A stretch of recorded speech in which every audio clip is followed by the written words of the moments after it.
Auzubillahiminash-shaytanir-rajeem. Bismillahir-rahmanir-rahim. Assalamu alaikum students. How are you? I hope that you will be fine at your home. Today we are going to discuss our fifth lecture. This lecture relates to your lesson on the ocean. It is a poem and it is written by poet S.G. Coleridge. This poem contains 3 stanzas. First of all, we take the reading along with translation. I'll tell you the difficult meaning of each stanza and then translate into Urdu.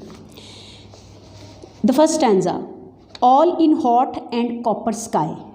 Hot means garam, copper means तांबे जैसा. गरम और तांबे जैसा. The bloody sun खून आलूदा या खून जैसा, जिसका रंग खून की तरह का होता है, खून की तरह का. एट नून दोपहर के वक्त. राइट अप एन ऊपर, बिल्कुल ऊपर, जैसे कि ये मीनिंग है एन ऊपर लिखा हुआ. Right up above the moist, मस्तूल के ऊपर. डिड स्टैंड वो खड़ा है. नो बिगर देन मून, जो कि चांद से ज़्यादा बड़ा नहीं है. पोइट हमें बताना चाह रहा है कि गर्म और तांबे जैसे आसमान के तले दोपहर के वक्त दहकता हुआ सूरज मस्तूल के एन ऊपर खड़ा था. आप चांद से कुछ ज़्यादा बड़ा ना था. स्टूडेंट्स, आपको इस स्टैंजा से पढ़ के पता लगेगा कि शायर हमारे सामने एक मंजर कशी कर रहा है कि दोपहर का वक्त है, बहुत ज़्यादा गर्मी है और जहाज़ जो है उसके बिल्कुल ऊपर सूरज जो है वो दहकता हुआ है. सूरत हाल जो है वो बहुत तकलीफ़ दे है, यानी गर्मी बहुत ज़्यादा है, सूरज की तपश बहुत ज़्यादा है. उसको उसने 2 लफ्ज़ों के साथ, ब्लडी सन और कॉपर स्काई के साथ उसने तशबीह दी है. Now move to next stanza. Day after day, दिन के बाद दिन. वी स्टक, हम जम गए या रुक गए. नो ब्रीथ, कोई सांस नहीं लिया जा रहा. नो मोशन, कोई हरकत नहीं की जा रही. An idle as a painted ship upon a painted ocean. An idle, idle mean सुस्त, बेकार. As a painted ship, painted ship जो पेंट की हुई शिप है, on upon a painted ocean. जैसे एक ओशन को पेंट किया जाता है, वो बिल्कुल साकन होता है, साकित होता है, उसमें कोई हरकत नहीं होती. यहाँ पे पोइट उन्हें कह रहा है कि हम एक पेंटेड शिप की तरह एक पेंटेड ओशन के ऊपर हैं. इसका उर्दू में क्या बामुहावरा तर्जुमा क्या होगा? उसने कहा कि दिन पे दिन गुजरते गए. शायर हमें बताना चाह रहा है कि सूरत हाल ये है कि वक्त गुजरता जा रहा है. हम चिपके रहे या हम जमे रहे, ना हमने सांस ली ना हमने हरकत की. ठीक है, ऐसे साकिन, ऐसे रुके हुए, जैसे पेंट किया हुआ एक जहाज़ जो होता है वो पेंट किए हुए समंदर के ऊपर होता है. ठीक है, शायर यहाँ हमारे सामने मंजर कशी कर रहा है कि सूरत हाल ये है कि वो लोग रुके हुए हैं, ना वो सांस ले रहे हैं ना वो हरकत कर रहे हैं. वक्त उनका गुजरता जा रहा है और वो एक साख्त किए हुए जहाज़ की तरह एक साख्त किए हुए समंदर में खड़े हैं. अब हम जाते हैं थर्ड स्टैंजा पे. थर्ड स्टैंजा में पोइट हमें बता रहा है कि वो समंदर में हैं. वाटर वाटर एवरीवेयर, वो कह रहा है कि हर तरफ पानी ही पानी है. ताहद्दे निगाह उनको पानी नज़र आ रहा है, वो जिस तरफ भी नज़र दौड़ाते हैं उनको पानी नज़र आता है. And all the boards did shrink. Boards कहते हैं लकड़ी के तख्ते जो जहाज़ के होते हैं, वो श्रिंक हो गए हैं, सुकड़ गए हैं. इतनी ज़्यादा गर्मी है और पानी की नमी है जिसकी वजह से वो जो तख्ते जो हैं वो सुकड़ गए हैं, वो अपनी जिसामत से छोटे हो गए हैं. फिर नेक्स्ट लाइन में वो कह रहा है वाटर वाटर एवरीवेयर, कि हर तरफ पानी ही पानी है. वो थर्ड स्टैंजा में इस लाइन को रिपीट कर रहा है. पहले उसने जहाज़ के बोर्ड्स के हवाले से इस जुमले को दोहराया है. अब वो क्या बताना चाह रहा है? वो कह रहा है कि वाटर वाटर एवरीवेयर, हर जगह पानी ही पानी है. बट नॉट अ ड्रॉप, लेकिन एक सिंगल कतरा भी टू ड्रिंक, पीने के लिए या नोश करने के लिए नहीं है. उर्दू में हम इसको करेंगे कि हर तरफ पानी ही पानी है. तमाम तख्ते जो कि बहरी जहाज़ के हैं वो सुकड़ गए हैं.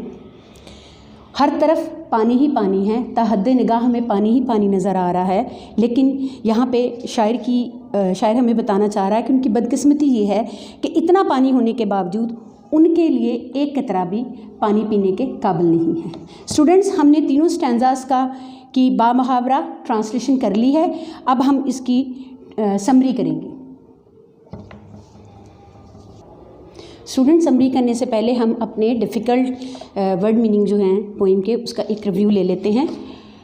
हॉट का मतलब गर्म है, ब्लडी का मतलब खून की तरह सुर्ख है, अप राइट अप का मतलब एन ऊपर है, मैस का मतलब मस्तूल है, कॉपर का मतलब तांबे जैसा है। सेकंड स्टैंजा में हमें पता चलता है डे आफ्टर डे, उसका मतलब है दिन पे दिन, और स्टक का मतलब है जमना, रुक जाना, ब्रीथ का मतलब है सांस लेना, मोशन का मतलब है हरकत करना, और आइडल का मतलब है बेकार या सुस्त। और स्टैंजा 3 में हमें पता चलता है एवरीवेयर, हर तरफ। बोर्ड्स का मतलब है लकड़ी के तख्ते जो कि बहरी जहाज़ में लगे हुए होते हैं। श्रिंक का मतलब है सुकड़ जाना, अपनी हालत से छोटे हो जाना। ड्रिंक का मतलब है पीना, और ड्रॉप का मतलब है कतरे। स्टूडेंट, ये जो डिफ़िकल्ट वर्ड मीनिंग आपके सामने लिखे हुए हैं बेटा, ये आपने अपनी नोटबुक पे लिखने हैं, ताकि जब आप पोइम करें तो आपको पोइम को समझने के लिए आसानी हो। तो आप ये डिफ़िकल्ट वर्ड मीनिंग अपने नोटबुक के ऊपर लिखेंगे। जी स्टूडेंट, अब हम पोइम ऑन द ओशन की जो है वो समरी करेंगे। समरी आपके सामने ये लिखी हुई है। The poem on the ocean has been written by S T. Coleridge. ये पोइम जो है ये एस.टी. कॉलरिज की लिखी हुई है, ठीक है। आगे समरी में वो हमें बता रहा है this poem is about an old seller. ये जो पोइम है ये एक बूढ़े मल्लाह के बारे में है, ठीक है। Who narrates his long story about a voyage, जो अपने एक लंबे बहरी सफ़र के बारे में हमें बताता है कि उसने समंदर में एक लंबा बहरी सफ़र किया है, ठीक है। इन विच, वो जो उसने बहरी सफ़र किया, in which his entire crew was killed, उसमें उसका एंटायर क्रू जो था, उसका सारे का सारा जो अमला था, जहाज़ का सारा अमला जो था वो सारा मारा गया। वो उसके सारे अमले के अफराद जो हैं वो मर गए हैं। ही रिकॉल्स द हार्डशिप। अब इतना लंबा बहरी सफ़र उसने किया, उस करने के दौरान उसे बहुत से मसाइब का सामना करना पड़ा, बहुत से मसाइल का सामना करना पड़ा, और डेंजर्स ऑफ टाइम, और उसे वक्त में जो उस वक्त के दौरान उसे जो मसाइल का सामना हुआ, मसाइब का सामना हुआ, वो वाला उसके बारे में वो बात कर रहा है। वो हमें बताता है आगे जाके कि इट वॉज अ समर, गर्मियों के दिन थे जब वो बहरी सफ़र कर रहा था। And the sun was right above their heads. वो अपने अमले के साथ जहाज़ में सफ़र कर रहा था, उनके सर के बिल्कुल ऊपर जो था वो सूरज था, और वो उस वक्त बहुत गर्म था। The time was passing day by day. वो बता रहा है कि जब वो सफ़र कर रहा था तो उसका वक्त दिन ब दिन, एक दिन के बाद दूसरा दिन आता जा रहा था, और उसका वक्त जो है वो गुजरता जा रहा था। स्टूडेंट्स, आप चीज़ देखेंगे कि समरी में पोइट हमारे सामने, जब हम उसकी पोइम की समरी कर रहे हैं तो हमारे सामने एक मंजर कशी हो रही है, एक पिक क्रिएट की जा रही है, जिस पिक के एक एक पॉइंट को एक्सप्लेन किया जा रहा है कि वक्त गुजरता जा रहा था। They became motionless. वो रुके हुए थे, वो हरकत नहीं कर रहे थे, वो साख्त हुए थे, वो साकन हुए थे, एंड स्टिल, और रुके हुए थे, as a painted ship on a painted ocean. बच्चों, आपने कभी देखा है कि एक तस्वीर होती है, उसको पेंट किया गया होता है बड़ी खूबसूरती के साथ, उसके अंदर आपको ओशन दिखाया गया होता है, और उस ओशन में कुछ जहाज़ होते हैं, कुछ शिप होते हैं, बहरी जहाज़ जो हैं वो उसके अंदर पेंट किए हुए होते हैं। उस पेंट किए हुए जहाज़ जो हैं वो उस पेंट किए हुए समंदर पे रुक के खड़े हुए होते हैं। अब ये देखें, वो एक तस्वीर कशी कर रहा है, आपके सामने एक पेंटिंग की तरह तस्करा कर रहा है कि एक पेंटिंग में जिस तरह जहाज़ समंदर रुका हुआ होता है और उसके ऊपर रुका हुआ जहाज़ होता है, बिल्कुल इसी तरह वो भी समंदर में रुके हुए थे। They had no water to drink. अब देखें, ये उनकी बदकिस्मती कह लें या उसके मसाइब, जैसे वो पहले बता रहा है कि वो समंदर में मौजूद हैं जहाँ पे पानी है, लेकिन उनके पास पानी नहीं है पीने के लिए, क्योंकि आपको पता है समंदर का पानी सॉल्टी होता है, नमकीन होता है, जो सेहत के लिए अच्छा नहीं होता, ड्रिंकेबल नहीं होता। इसलिए वो कह रहे हैं कि हमारे हर तरफ तो पानी है, लेकिन वो पीने के काबिल नहीं है, हम उसे पी नहीं सकते, वो हमारे लिए काबिल इस्तेमाल नहीं है। The water of the sea was salty because which they could not drink. वो पी नहीं सकते क्योंकि वो पीने के काबिल नहीं है। आगे जाके वो कह रहा है there was water everywhere. हर तरफ पानी है, but not a single drop of water to drink for the thirsty crew of the ship. पानी मौजूद है, लेकिन उसका जो क्रू है, उसका जो अमला है, उन बेचारों के लिए एक भी कतरा पीने के काबिल नहीं है, और वो जो है उनको प्यास थ्रस्ट की वजह से डे बाय डे जो है उनकी सूरत हाल जो है वो ख़राब हो रही है। एंड ऑफ द समरी में हमें पता चलता है so they died of thirst one by one, तो वो प्यास की वजह से एक एक करके उसके क्रू का अमला जो है वो मर जाता है। बच्चों, ये आपकी पोइम ऑन द ओशन की समरी है। आपने इसको अपनी नीट कॉपीज़ पे लिखना है और इसको लर्न करना है, ये बहुत इम्पॉर्टेंट है। इस समरी से आपको आइडिया हो जाएगा कि समरी कैसे लिखते हैं, कैसे हम पोइम में दिए गए आइडियाज़ को कोहेरेंटली या अरेंज करके जो है वो समरी की शक्ल में लिखते हैं। आप ये समरी अपनी नोटबुक पे लिखेंगे। अब हम इस पोइम की एक्सरसाइज की तरफ चलते हैं। जी स्टूडेंट, अब हम ऑन दी ओशन पोइम की एक्सरसाइज में पहले क्वेश्चन आंसर्स करेंगे। हमारा सबसे पहला क्वेश्चन जो है, आपके क्वेश्चंस 2 टाइप के हैं, एक आपके फ्रॉम दी लेसन हैं और एक आपके एक्सरसाइज से हैं। सबसे पहले हम फ्रॉम दी लेसन वाले क्वेश्चन आंसर्स जो है ना उसको करेंगे। पहला क्वेश्चन आपका है, what do you understand by copper sky. Copper sky से आपका क्या मतलब है, या कॉपर स्काई से आपको क्या समझ आती है। इसका मतलब है the sky was like a sheet of copper.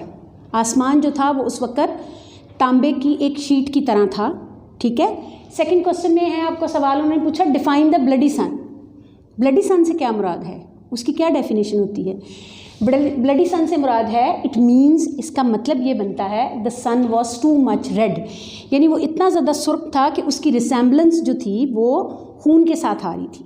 जैसे खून सुर्ख होता है, इसी तरह उस वक़्त गर्मियों के मौसम में दोपहर के वक्त दहकता हुआ सूरज जो था वो भी ब्लड की तरह सुर्ख था। क्वेश्चन नंबर 3 में वो पूछ रहा, how does poet describe the motionless. अब वो आपसे ये पूछ रहा है कि पोइट ने अपनी पोइम में मोशनलेसनेस को कैसे एक्सप्लेन किया है। तो बेटा इसका आंसर है, the poet describes motionlessness as an idle as a painted ship. हमने पहले भी ये चीज़ डिस्कस की है कि जैसे किसी भी पेंटिंग में कोई शिप साकत खड़ा होता है, स्टिल खड़ा होता है, तो पोइट ने भी अपनी पोइम में जो है वो स्टिलनेस को इसी तरह किसी पेंटेड जो है पेंटिंग की तरह जो है वो एक्सप्लेन किया है। क्वेश्चन नंबर 4 में वो आपसे पूछ रहा है, why there is not a single drop of water to drink. सवाल ये पैदा होता है, पोइम में हमने पढ़ा कि वहाँ तो हर जगह पानी ही पानी है, हर जगह हमें तहद नज़र जो है वो पानी नज़र आ रहा है, तो पानी फिर पीने के काबिल क्यों नहीं है, वो पानी जो है वो हमारा पीने के काबिल क्यों नहीं है। उसकी रीज़न देखें, उसने कहा कि water of a sea is salty. बेटा आपको पता है एक्चुअली समंदर का पानी नमकीन होता है, वो बहुत ज़्यादा उसमें नमकियात होती हैं जो कि पीने के काबिल नहीं होता। तो आंसर होगा the water of the sea is salty and it is undrinkable. जी स्टूडेंट, हमारा 5वां क्वेश्चन है, वाई एवरीथिंग वॉज स्टक। हर चीज़ क्यों रुकी हुई थी। तो इसका जवाब है, they could not speak and move.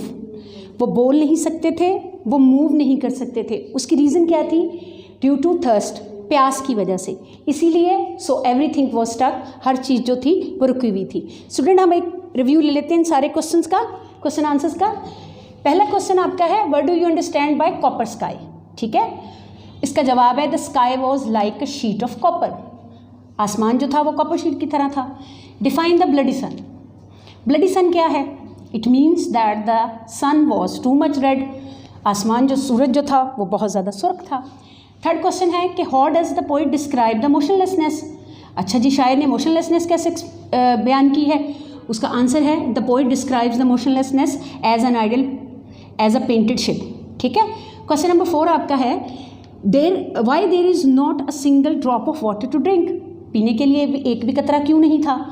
The water of the sea is salty, सब क्योंकि जी समंदर का पानी जो था वो नमकीन था, और इट इज़ अनड्रिंकेबल, और पीने के काबिल नहीं था। 5वें क्वेश्चन में आपसे पूछ रहा है, वाई एवरीथिंग वॉज स्टक। हर चीज़ क्यों रुकी हुई थी। दे could not speak and move, क्योंकि वो बोल नहीं सकते थे, हरकत नहीं कर सकते थे, ड्यू टू थर्स्ट, प्यास की वजह से। सो एवरीथिंग वॉज स्टक, इसलिए हर चीज़ जो थी वो रुकी हुई थी। स्टूडेंट आपको इन 5 क्वेश्चन की यकीनन समझ आ गई होगी। अब हम आगे चलते हैं। जी स्टूडेंट, अब हम अपना क्वेश्चन नंबर 6 जो है वो देखते हैं क्या है। Right the main idea of the poem. इस क्वेश्चन में आपसे पूछा जा रहा है कि पोइम का मेन आइडिया क्या है। The main idea of the poem is that the sailors encountered hardships and dangers of the sea bravely. सवाल आपसे पूछा गया है कि main idea of the poem क्या है। तो main idea of the poem ये है कि ये सेलर्स की जो सफ़र के दौरान उन्होंने मुश्किलात का सामना किया है, मसाइब का सामना किया है, उसके बारे में ये हमें बताता है। Question number G, but died of thirst, लेकिन वो प्यास की वजह से मर गए। इस पूरे का क्वेश्चन का जो मतलब है वो ये हमारे सामने आ जाता है कि मेन आइडिया ऑफ पोएम हमें बताता है कि सेलर्स ने अपने बहरी सफ़र के दौरान जो मुश्किलात का सामना किया उन्होंने बहादुरी से किया, लेकिन वो बेचारे जो हैं वो प्यास की वजह से मर गए। क्वेश्चन नंबर 7 में है, what do you understand by the painted ocean. आपसे पूछा जा रहा है कि पोइट ने पोइम के दौरान जो वर्ड पेंटेड ओशन है उससे आपको क्या समझ आती है। इट मीन्स दैट, इसका मतलब है शिप वॉज स्टैंडिंग, के शिप जो है वो खड़ा हुआ था, स्टिल ऑन द ओशन, समंदर के ऊपर रुका हुआ, साकिन एज अ पेंटेड शिप।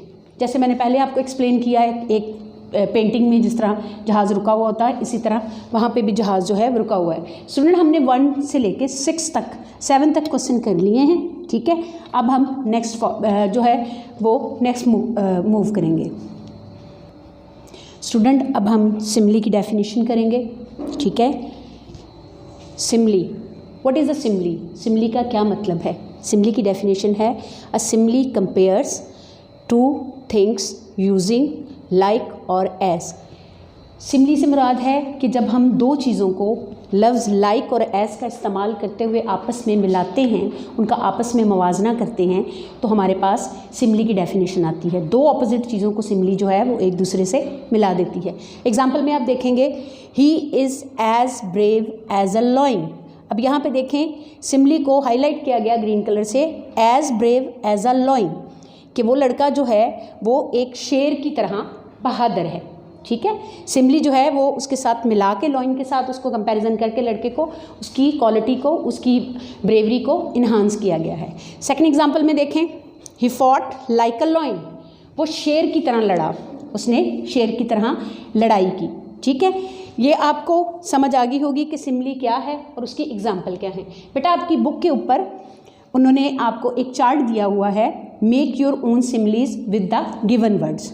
अब मैं बोलती हूँ, आपको समझ आ जाएगी कि आप उस चार्ट को कैसे फिल करेंगे। पहला वर्ड उन्होंने आपको हॉट दिया है, इसको आप सिमली का इस्तेमाल करते हुए करेंगे, as hot as a fire. आप यहाँ फायर का लफ्ज़ भी इस्तेमाल कर सकते हैं, सन का लफ्ज़ भी इस्तेमाल कर सकते हैं और वॉल्केनो का लफ्ज़ भी इस्तेमाल कर सकते हैं। सेकंड पे उन्होंने कहा है राइट एज अ फूल और एज अ स्केल। आपको पता है ना, स्केल बिल्कुल सीधा होता है। तीसरा वर्ड आपको उन्होंने दिया है बिग एज अ जाइंट या फिर एन एलिफेंट। फोर्थ वर्ड जो है वो है idle as a painted ship. और आपको पता आइडल का मतलब सुस्त भी होता है, तो आप इसको as idle as a tortoise भी कर सकते हैं। आपको पांचवा लफ्ज़ जो दिया गया है वो है ब्यूटीफुल एज अ रोज़। और आपको जो छठा लफ्ज़ दिया गया है वो है सॉफ्ट। तो सॉफ्ट से ज़ाहिर है आपके जहन में ख्याल आ जाएगा, आप इसको कर सकते हैं as soft as a flake heart, या फिर आप इसको ये भी कर सकते हैं as soft as a rose petal. अब हम अपने अगले पॉइंट पे चलते हैं। एक नया आइडिया जो है वो आपकी एक्सरसाइज में आपको इंट्रोड्यूस करवाया गया है, जो कि है प्रीफिक्स। प्रीफिक्स होता क्या है? इसको उर्दू में साबका कहते हैं और इंग्लिश में इसको प्रीफिक्स कहते हैं। प्रीफिक्स की डेफिनेशन है, अ वर्ड और a letter placed before another word. जब एक लफ्ज़ और लेटर को आप किसी रूट वर्ड से पहले प्लेस कर देते हैं तो आपके पास प्रीफिक्स आ जाता है। बेटा, एक बात जहन में रखिएगा, जब हम प्रीफिक्स को प्लेस करते हैं किसी भी रूट वर्ड के साथ तो उसका मतलब चेंज हो जाता है। आपकी यहाँ पे बुक में उन्होंने दिया हुआ है, एग्जाम्पल दी हुई है डिस और इंटर की। डिस का मतलब है नॉट और इंटर का मतलब है सेंटर। अगर हम डिस को लाइक के साथ लगा देंगे, लाइक का मतलब होता है पसंद करना, लेकिन जब उसके साथ डिस का वर्ड लगा दिया तो उसका टोटल मीनिंग चेंज हो जाएगा, वो लफ्ज़ नापसंदीदगी बन जाएगा, नापसंद बन जाएगा, ठीक है। सेकंड में हमारे पास लफ्ज़ है सिटी। सिटी का मतलब आपको पता शहर होता है, लेकिन जब हम उसके साथ प्रीफिक्स इंटर लगा देंगे तो वो बन जाएगा शहर के दरमियान में, शहर के मरकज़ में। आपको यकीनन समझ आ गई होगी कि प्रीफिक्स क्या है और सिमली क्या है। प्रीफिक्स के लिए उन्होंने आपके यहाँ पे एक चार्ट दिया हुआ है, मैं आपको बता देती हूँ। इन वर्ड्स को आप उसके साथ प्रीफिक्स के साथ जब लिंक करेंगे तो आपका ये जो कॉलम है ये फिल हो जाएगा। डिस को जब हम इंटरेस्ट के साथ लगाते हैं तो वो आपका लफ्ज़ आता है डिसइंटरेस्ट, यानी नापसंदीदगी। इसी तरह डिसलाइक है, डिसलॉयल का मतलब होता है वफ़ादार ना होना, डिसजॉइंट का मतलब होता है जुड़ा हुआ ना होना, डिसफिगर का मतलब है बिगड़ा हुआ होना, ख़राब हालत में होना। अब इंटर के साथ उन्होंने आपको इंटरसिटी वर्ड दिया, इसका मतलब है शहर के दरमियान में। इंटरकनेक्टेड का मतलब है आपस में जुड़े हुए होना। इंटरप्ले का मतलब है आपस में मिल के खेलना। इंटरेक्ट का मतलब है आपस में गुफ्तगू करना, और इंटरलिंक का मतलब है आपस में जुड़े हुए होना। स्टूडेंट, मैं उम्मीद करती हूँ कि आज का लेसन ऑन द ओशन, जो कि आपकी एक पोइम है एस.डी. कॉलेज की लिखी हुई है, उसकी पैराफ्रेजिंग, ट्रांसलेशन, वर्ड मीनिंग और क्वेश्चन आंसर्स और बुक एक्सरसाइज आपको अच्छी तरह समझ आ गई होगी। बेटा, आपने इसको जो क्वेश्चन आंसर समरी आपको लिखवाई गई है, डिफ़िकल्ट वर्ड्स के मीनिंग लिखवाए गए हैं, आपने अपनी नोटबुक पे लिखने भी हैं और उन्हें अच्छी तरह याद भी करना है। मैं उम्मीद करती हूँ कि आप ये पोइम अच्छी तरह याद करेंगे। अल्लाह ताला आपको अपनी हिफ्ज़ व अमान में रखे। फ़ी अमान अल्लाह।